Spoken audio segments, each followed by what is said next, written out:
Et voilà, j'ai réussi à lancer le PowerPoint. Donc voilà, à ce stade du colloque, je pense que plein de choses ont été déjà dites. Donc il y a certainement des références que vous allez reconnaître. J'espère quand même de pouvoir jeter une nouvelle perspective aussi sur le sujet. Alors, un premier objectif de ma communication est de réintroduire le concept de paysage comme catégorie esthétique et idéologique dans le discours de l'Anthropocène, au sein duquel il a souvent été soit évacué, soit réduit à sa signification d'écosystème ou d'environnement naturel. Un deuxième objectif est de montrer comment l'artiste Victor Bergin s'approprie l'espace immatériel et incorporel de la modélisation 3D, tout en l'interrompant, le fragmentant, le détournant et le reconfigurant afin de révéler les paradoxes technologiques, écologiques et esthétiques qui sont à la base de notre perception du monde aujourd'hui, à l'ère du numérique et du désastre environnemental.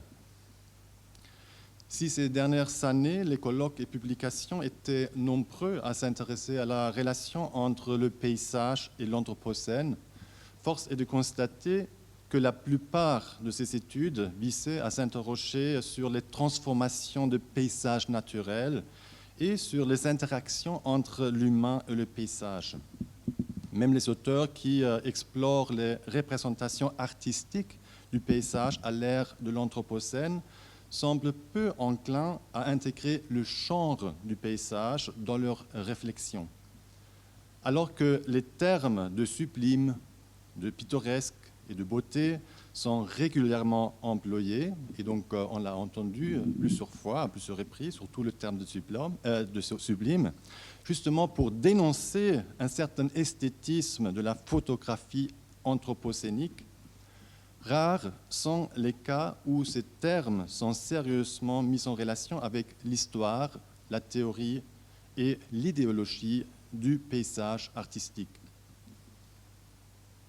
Dans son stimulant article sur les paradoxes poético-photographiques de Mary-May Tingley et aussi dans sa communication de la première journée, Julie Noirot se réfère à Jean-Baptiste Fressos pour rappeler que l'esthétique du sublime aurait récemment été réactivée dans les phototableaux de Louis Helbig et d'Edward Burtynsky, qui, je la cite, magnifient en effet de manière ambiguë les paysages ravagés par l'industrie et les transforment en de magnifiques tableaux expressionnistes abstraits. Dans une veine similaire, T.J. Demas a pris pour cible les mêmes photographes en dénonçant l'effet esthétisant et la beauté visuelle perverse de leur tirage qui, selon lui, invoquerait le sublime post-industriel ayant pour conséquence la naturalisation du pétrocapitalisme. À ces sujets, plusieurs remarques s'imposent. Une première remarque, alors si Julie Noirot associe la notion de sublime au tableau expressionniste abstrait, elle a peut-être pensé à l'article célèbre de Robert Rosenblum, The Abstract Sublime. Dans cette perspective, les photos de Helbig et de Burtynsky s'inscrivent dans le mythe moderniste selon lequel le sujet se dissolve dans une expérience picturale purement abstraite et donc largement indépendante du monde extérieur. À cette lecture moderniste, il faudra cependant aussi ajouter que Rosenblum lui-même situe le sublime abstrait explicitement dans la tradition de la peinture de paysages romantiques. Et ici, vous voyez un exemple qu'il utilise, donc Der Mönch am Meer de Caspar David Friedrich. Les images de Helbig et Burtynsky, avant d'être des tableaux abstraits sublimes, sont des paysages sublimes qui relèvent de l'histoire et de l'esthétique de ce genre. Une deuxième remarque, Julie Noirot et T.J. Demas constatent tous les deux, et je trouve qu'ils sont tout à fait raison, que les phototableaux de ces photographes tendent à esthétiser, naturaliser et dépolitiser la catastrophe écologique. À cela, T.J. Demas ajoute que les images de l'Anthropocène auraient la tendance à donner au spectateur le sentiment d'exercer le contrôle sur la scène représentée en suggérant une coïncidence entre la domination de l'image et la domination de la nature. Et il conclut que, en réalité, la colonisation de la nature et la colonisation de la représentation sont inextricablement liées. Ce double contrôle par le regard de l'image et de l'environnement a été en laissé l'apanage du paysage depuis le XVIIe siècle au plus tard.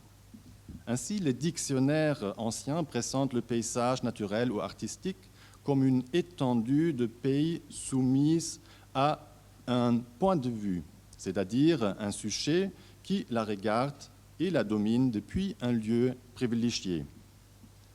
Comme l'écrit Alain Méraud dans son ouvrage Du paysage en peinture dans l'Occident moderne, je cite, « Le paysage apparaît ainsi comme un moyen de comprendre et de s'approprier le monde.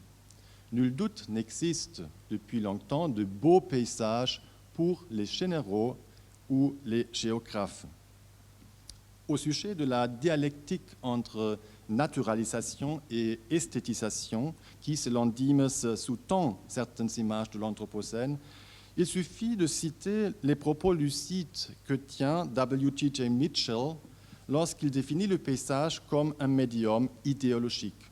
Je le cite, « Le paysage, en tant que médium culturel, joue un double rôle par rapport à l'idéologie.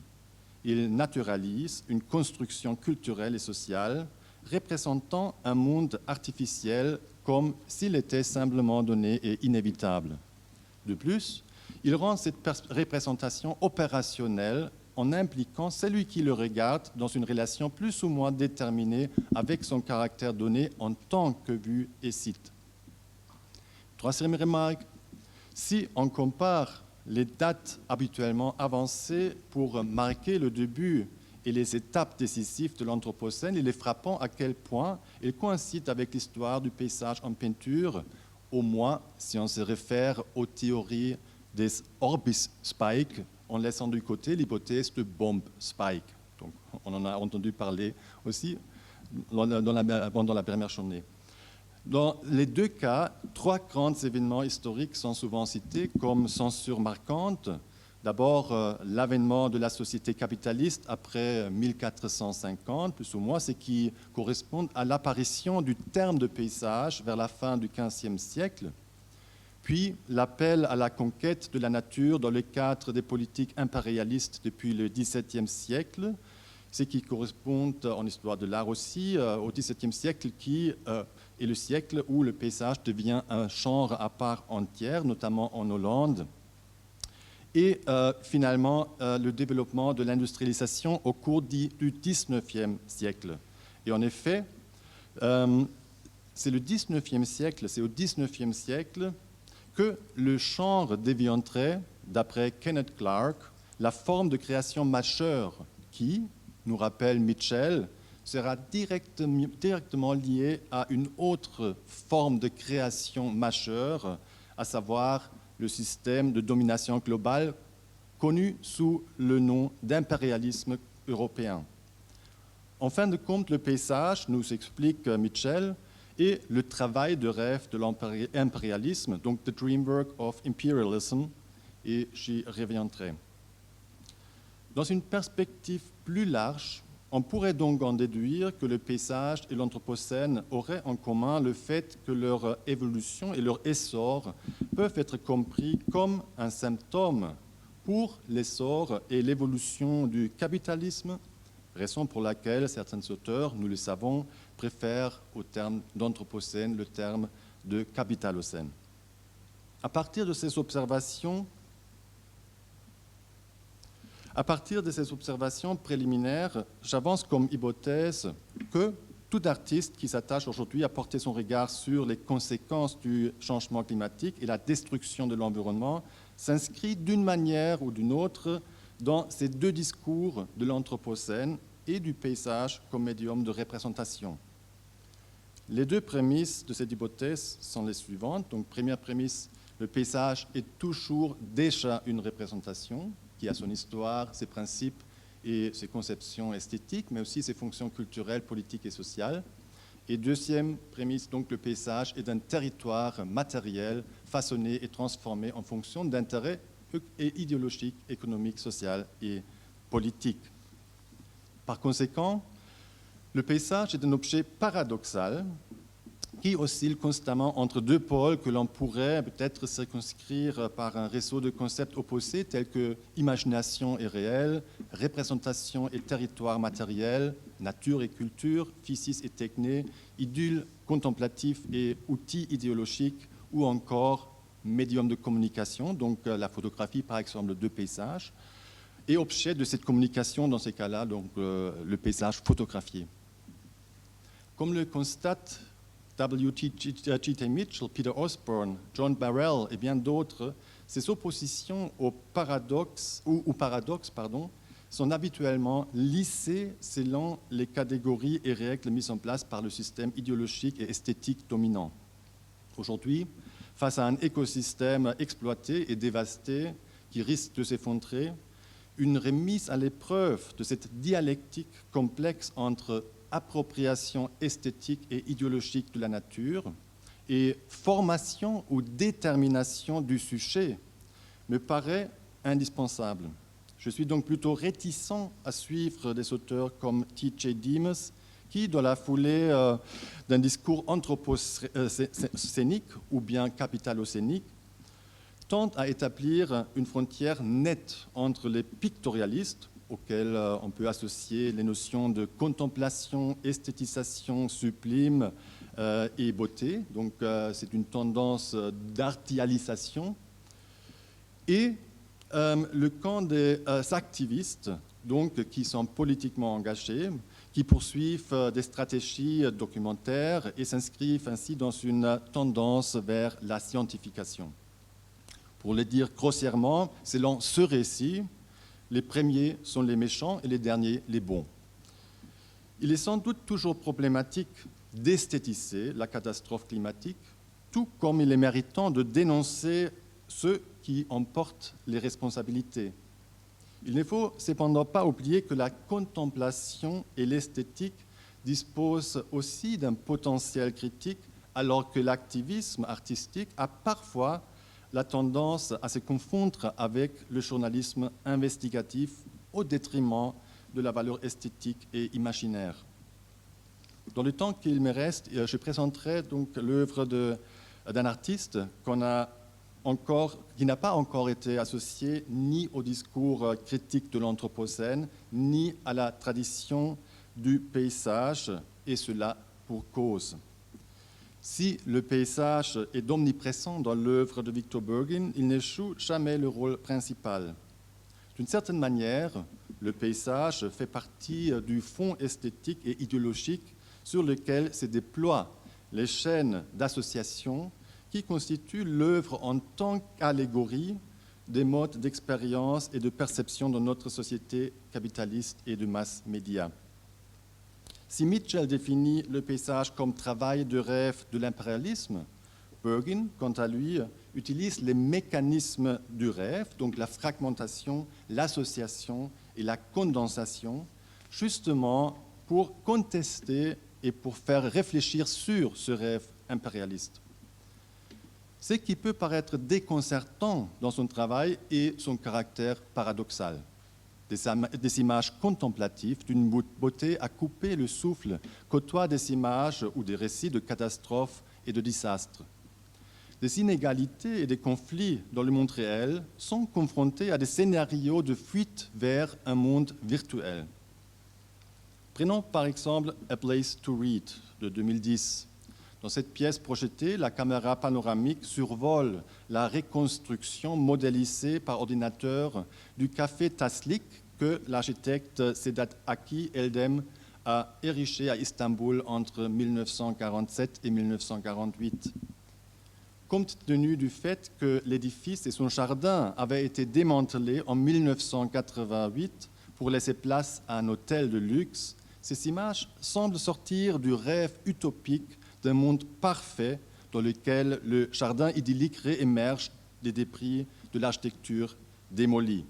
Donc ici, c'est survol. Puis ici, je vous montre deux images de 1950, où le bâtiment était encore intact. Et en bas, voilà le site après que le bâtiment a été démantelé. Et ici, une vue de la vidéo du jardin qui, évidemment, n'existe plus. Ces images sont cependant accompagnées d'un récit fictif qui raconte l'histoire d'une femme turque en exil à Genève. Inspirée de l'écrivaine et activiste Asli Erdogan, cette femme est en train d'écrire un roman qui, et je cite les intertitres, qui parle de conspiration, de corruption, de dévastation environnementale, d'exil et de solitude, de nostalgie et de sexe. Nous apprenons ensuite que la reconstruction modélisée par ordinateur a été créée comme refuge pour les avatars d'un homme et d'une femme afin d'échapper à la corruption capitaliste et à la dévastation environnementale dans le monde réel. La chute ironique est bien sûr que les mêmes forces d'exploitation économique qui ont causé la destruction de l'environnement réel menacent maintenant sa reconstruction idyllique dans le monde virtuel. Les effets du capitalocène et leurs conséquences, tant dans le monde réel que dans le monde virtuel, nous mènent à un autre rapport contradictoire ou paradoxal, celui entre anthropocène et rêve transhumaniste cybertechnologique. Jacob Wamberg et Mats Rosenthal-Thomsen décrivent ce paradoxe ainsi. Alors que la narration pessimiste de l'anthropocène dresse le tableau apocalyptique et anthropique de l'extinction des espèces, de la surconsommation des ressources naturelles et de la destruction de l'environnement, la vision optimiste des transhumanistes, je cite, arrache l'esprit humain de son enveloppe corporelle fragile pour le catapulter dans une sphère cyborgienne plus durable.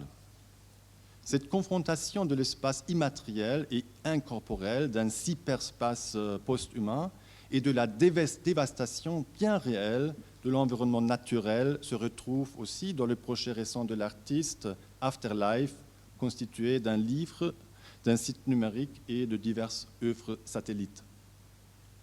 À l'exception d'une photographie réelle, Afterlife ne contient que des images de synthèse de différents types, principalement des paysages et d'intérieurs, qui, comme l'on apprend dès les premières pages, font partie d'un multivers au nom d'Afterlife qui, je cite les intertitres, contient une infinité de mondes possibles.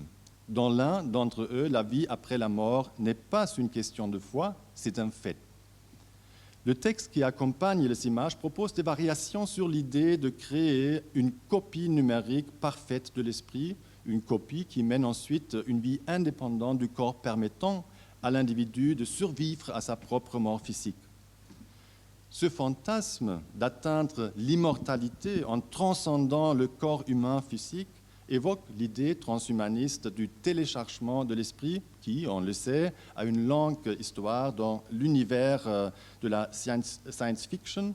On pense notamment, par exemple, au roman Izzard and the Membrane de Walter Miller, à la série Quantum Thief, puis au cinéma, au film Transcendence de Valley Pfister ou Selfless de Tarsem Singh.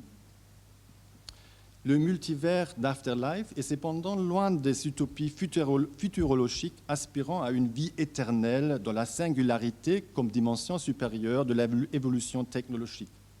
Tout au contraire, les mondes imaginaires d'Afterlife relèvent de nombreux paradoxes et contradictions en confrontant et en superposant le passé au futur, des zones industrielles lugubres à une nature sublime, l'imagination subjective au calcul mathématique de l'ordinateur, le pictorialisme de la peinture au photoréalisme de la modélisation 3D et ainsi de suite. Plusieurs passages du texte révèlent explicitement le caractère factice et artificiel de ce monde informatique aseptique hyperréaliste. Une fois, par exemple, on peut lire « Les longs cheveux d'une femme qui traverse le parking sont soulevés et ballottés comme par un vent violent. Les feuilles des arbres sont immobiles. » Ce paradoxe de la coexistence dans un même espace du mouvement des cheveux et de l'immobilité des feuilles montre que le monde numérique créé à l'aide de la modélisation 3D contrairement au monde réel, est complètement indépendant de l'atmosphère et de la gravitation terrestre. Un autre passage révèle l'incongruence entre l'espace virtuel et l'environnement naturel en faisant entrer en collision les écosystèmes les plus hétérogènes et divergents. Je cite à nouveau, « La géographie par défaut de l'île est d'un conglomérat d'écosystèmes et de terrains les plus divergents. Un glacier jouxte une forêt tropicale, un bachou rencontre un dessert. » Comme pour illustrer cette hétérogénéité contradictoire du plurivers informatique, ces images ne représentent pas un environnement cohérent, homogène, mais présentent davantage ce que Jean-Clède Martin a nommé l'espace du contemporain, c'est-à-dire un espace qui se démultiplie en une variété de dimensions qui ne convergent plus, et le monde est lui-même dispersé en dehors de tout univers, ceci par la physique dispersée comme un plurivers, un multivers de plus en plus affolant. On passe d'images pittoresques d'une forêt aux vues sublimes d'une chaîne de montagnes, on traverse des zones industrielles mystérieuses et lugubres, rencontre une carcasse de voiture brûlée pour ensuite se plonger dans l'eau pure et rafraîchissante de l'océan ou d'un lac féerique. Les saisons changent d'une image à l'autre. Même le temps semble inversé quand l'image qui montre ce qui reste de la voiture brûlée précède celle de l'incendie même. Paysage sublime et pittoresque, zone industrielle terne et lugubre, et encore scène apocalyptique, voici le plurivers d'Afterlife, où les rêves et les cauchemars de l'anthropocène et du transhumanisme se donnent rendez-vous pour nous confronter à un monde ambigu, étrange et contradictoire. Que ce plurivers est toujours déjà un monde de la représentation apparaît d'une manière tant explicite qu'implicite. Ainsi, de nombreuses images sont puisées dans l'histoire de l'art, de la photographie, comme par exemple dans l'histoire de l'art et de la photographie, comme par exemple la vue d'un lac qui est inspiré d'une photo du livre photographique Sleeping by the Mississippi de Alex Sott. Puis on reconnaît le porche d'une maison, dans le porche d'une maison, le tableau Soirée d'été de Edward Hopper, ou encore la suite des chambres dans un appartement bourgeois rappelle les tableaux d'intérieur que le peintre danois Wilhelm Amerskøi a réalisé depuis la fin du XIXe siècle. La relation avec la tradition du paysage peint est finalement rendue explicite dans une vue de forêt pittoresque avec un chevalet planté au milieu du décor.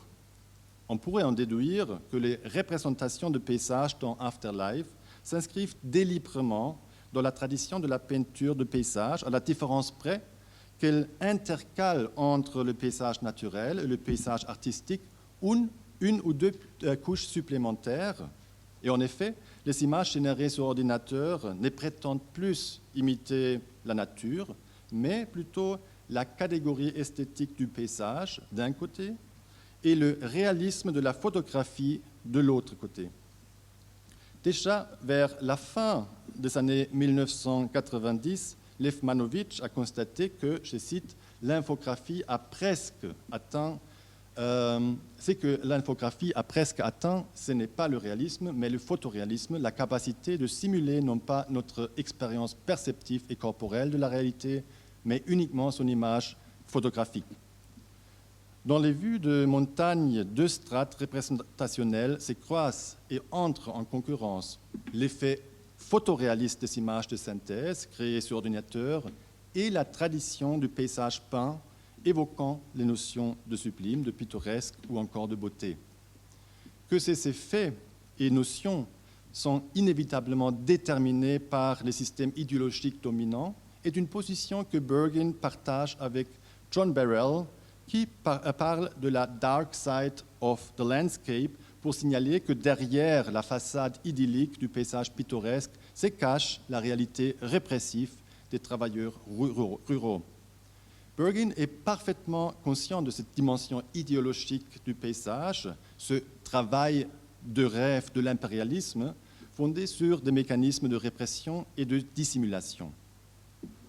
Pour conclure, il me semble que dans Afterlife, le contraste éclatant entre les images de sublimes montagnes montrant une nature parfaite, apparemment intacte, avec des vues dystopiques de sinistres sites industriels, peut être compris comme une réponse à la contradiction selon laquelle, aujourd'hui, la technologie numérique et l'infographie sont utilisées pour simuler des ersatz des mondes idéaux, alors que la destruction de la planète par la pollution industrielle et pétrolière anéantit les écosystèmes terrestres.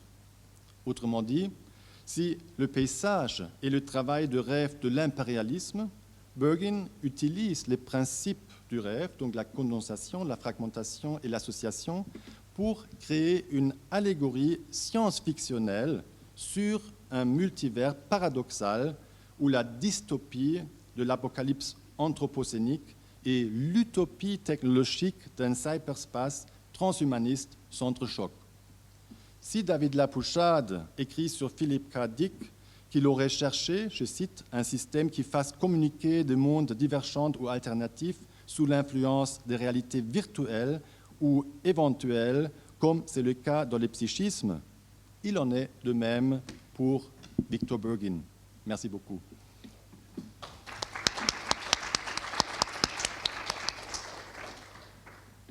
Merci à toi, Alexander, pour cette lecture très éclairante de ces images qui, on rappelle, peuvent être consultées sur le site Afterlife, ouais. Retrouvées sur le site Afterlife de Victor Bergin. Et je pense que vous avez certainement des questions à ce propos.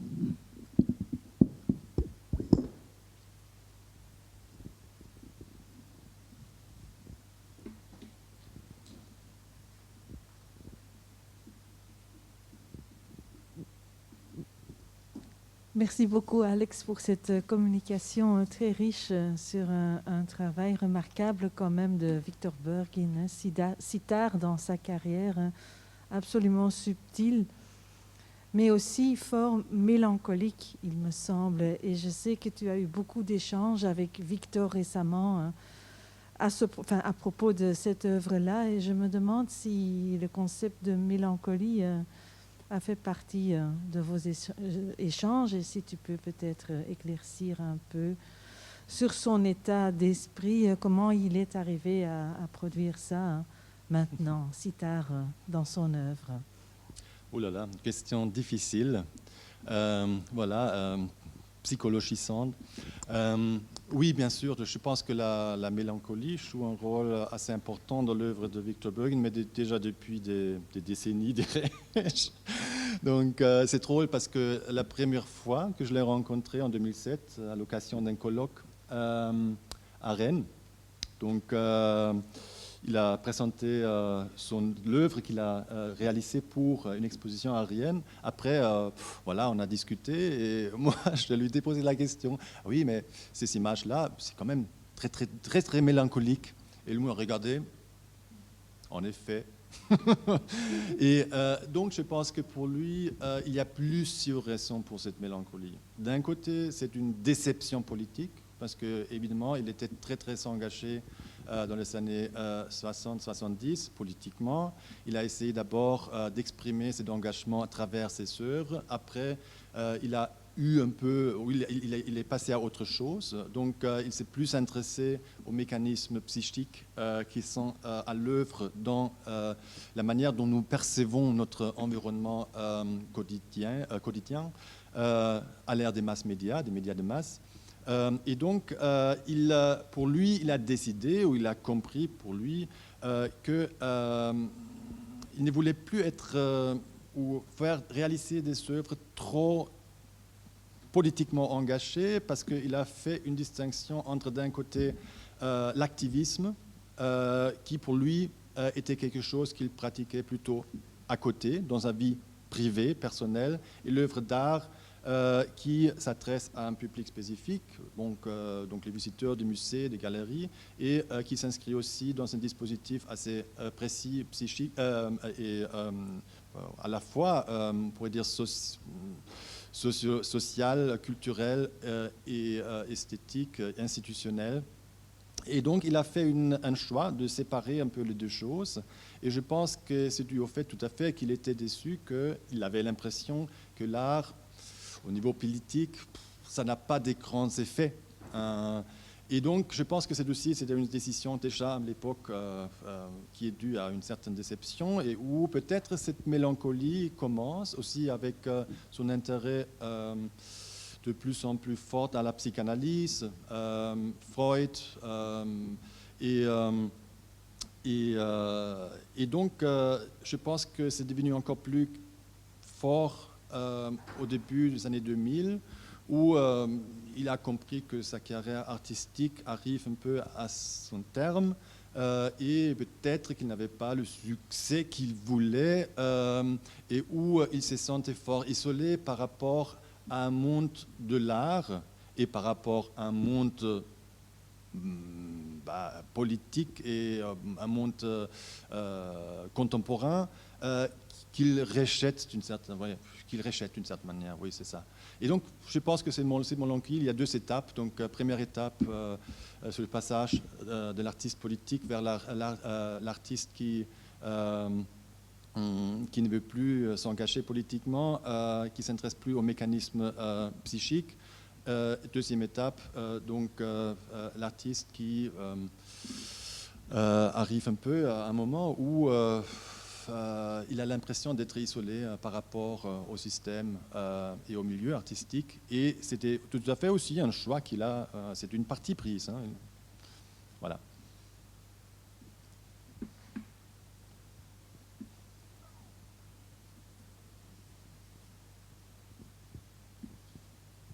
Merci beaucoup. J'avais une question sur le rapport de Bürgin. Quel rapport il entretient avec les travaux de Rancière? Je pense à ce texte sur la responsabilité de l'artiste où il revient sur son parcours, sur ce passage d'un art politique à une politique de la forme, pour le dire vite. Oui, oui.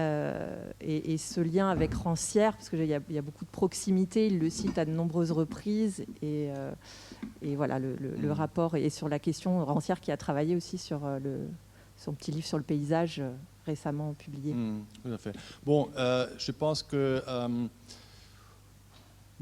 que Bürgin, il se référait à Rancière explicitement, mais à un moment où ce que Rancière... Bon, il a d'une certaine manière peut-être instrumentalisé un peu Rancière, parce que ça lui convenait tout à fait de définir l'art comme une activité politique qui n'est pas forcément liée à un engagement direct activiste. C'est qu'il rejette, je l'ai déjà dit. Par exemple, il critique fortement l'œuvre de Hans Haacke. Donc là, on n'est clairement pas d'accord. Pour Rancière, je pense que c'est des idées, donc certaines idées de Rancière, en principe, il les a déjà un peu développées dans les années 80 et ça lui convenait parfaitement que cette définition de l'art politique, cette définition un peu formaliste, on pourrait le dire, esthétique aussi, de Rancière, c'était quelque chose, je pense que voilà, lui convenait tout simplement et il a d'une certaine manière récupéré pour son discours. Oui. Dans le texte auquel vous faites référence, il critique Rancière, non ? Il y a aussi un texte où il critique Rancière après, mais il l'utilise quand même souvent. Oui, il critique fortement Rancière. Oui, hein? oui, c'est par rapport à certains artistes. Ouais. Ça, c'est une différence, je pense. Il les critique là où Rancière s'intéresse à Alfred Auillard, et un artiste que Bürgin n'apprécie pas. Voilà. Mais après, il le cite aussi, après encore, il les cite quand même. Et donc, c'est un peu ambigu. Puisque j'ai le micro, est-ce que tu pourrais peut-être nous commenter la forme du livre d'artiste qui est nouvelle dans son travail, quasiment? Oui. Bon, oui et non, parce que une des premières œuvres qu'il a réalisées était quand même un livre d'artiste donc Family. Bon, une de ses premières œuvres, c'est pas vrai, c'est en 77. Donc il a réalisé des livres d'artistes. Family, après il y avait aussi, bon, Venise, c'était la transcription de sa vidéo. Il y avait Hôtel Anton. Donc il y a des livres artistiques, mais c'est aussi un paradoxe qui revient à ces formats-là. Il a dit aussi clairement, pour moi, c'est une... Bon, d'abord, c'était une décision pratique parce qu'un galeriste lui a demandé s'il ne pouvait pas contribuer à un livre d'artiste sur la question de Afterlife. Okay. Après, ça ne s'est pas fait. Il a quand même... bon, ça s'est fait autrement, mais c'est un autre livre finalement. C'est Mandarin qu'il a réalisé plus tard. Mais Afterlife, il a quand même trouvé l'idée intéressante de créer un monde complètement virtuel et qui sera accueilli dans un objet quand même très physique qui est le livre. Donc ce paradoxe l'a intéressé. Il a quand même aussi réalisé le site Internet. Donc il y a les deux mondes et les deux versions d'une certaine manière, mais je pense qu'il préfère le livre. Comme là, il est assez conventionnel. Aussi, par exemple, pour les publications, il préfère les livres des publications électroniques. Donc il aime beaucoup cette... matérialité. C'est qui, comme je le dis, hein, c'est un paradoxe. Et il le reconnaît lui-même aussi. Hein. C'est un paradoxe parce que le monde qu'il crée est parfaitement virtuel, à l'exception d'une seule photographie qui n'est pas synthétique.